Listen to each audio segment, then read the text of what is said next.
Today we're taking it back to the 1800s, the start of the invention of the telephone, an invention so life-changing that even you can't imagine living without it. We're talking about how Alexander Graham Bell, a guy who originally just wanted to help people hear better, accidentally ended up connecting the entire world. Hi, Stephen. This is Clem Fandango. Can you hear me? Who the fuck are you?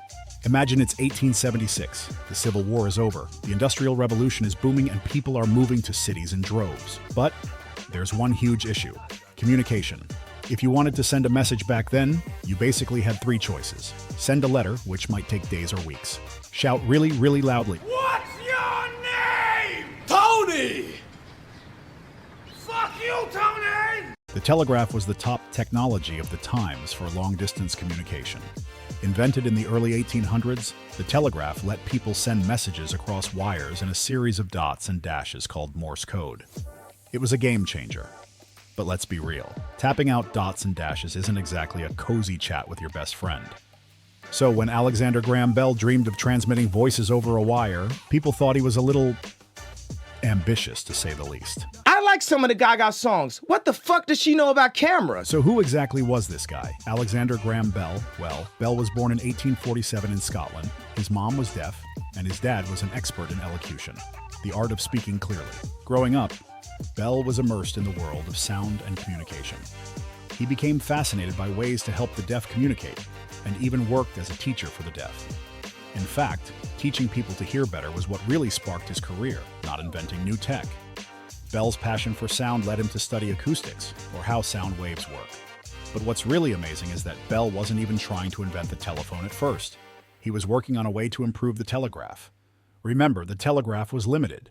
You could only send one message at a time. Bell wondered if there was a way to send multiple messages over the same wire at once, like squeezing more juice out of an orange. This idea became known as the harmonic telegraph. Sounds fancy, right?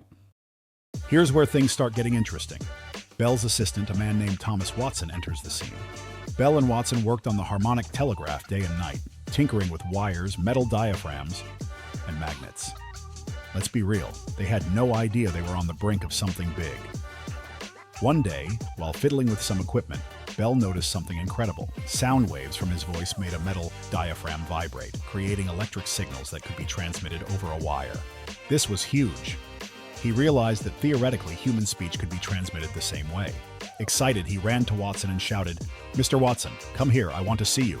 Which, by the way, would go down in history as the first words ever spoken over the telephone. That's right. The first phone call in history was basically a boss calling his employee over because he needed help. This moment changed everything. By 1876, Bell had patented the electrical speech machine, which, looking back, doesn't exactly roll off the tongue. But fortunately, soon enough, it became known as the telephone. You'd think that once Bell invented the telephone, the whole world would be clamoring to get one, right? Not quite.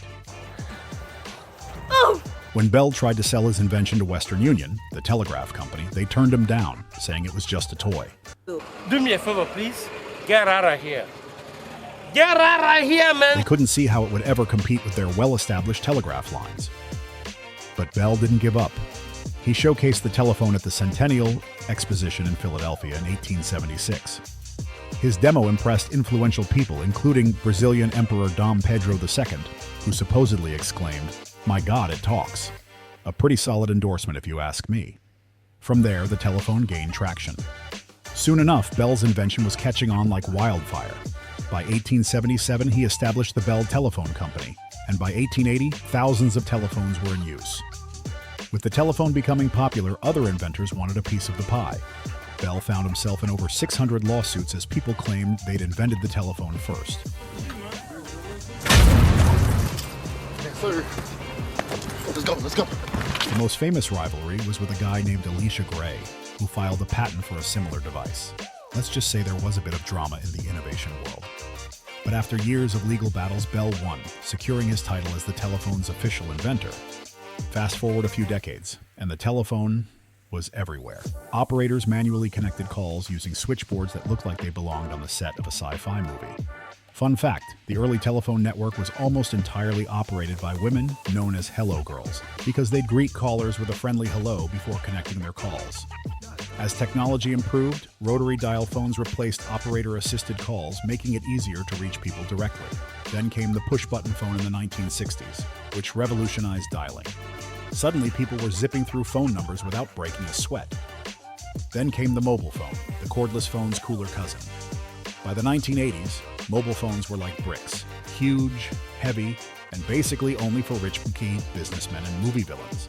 But as technology advanced, they got smaller, lighter, and more affordable.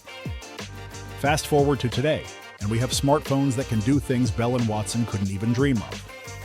We're no longer limited to simple conversations. We're sending texts, video chatting, and scrolling through endless cat memes.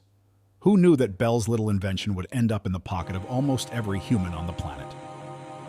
Bell's impact on the world didn't stop with the telephone. He continued inventing and exploring new ideas for the rest of his life, from hydrofoils to early concepts of the iron lung. Yet he's best remembered for the telephone, the device that truly connected the world. Today we owe much of our modern communication systems to Bell's curiosity and perseverance. The phone has gone from a single-line invention to a worldwide network of connections. And to think, it all started with a man and his assistant shouting across a wire. One man connected the world and created something bigger and more powerful than an atom bomb. So just imagine what you can do. Until next time, peace and love.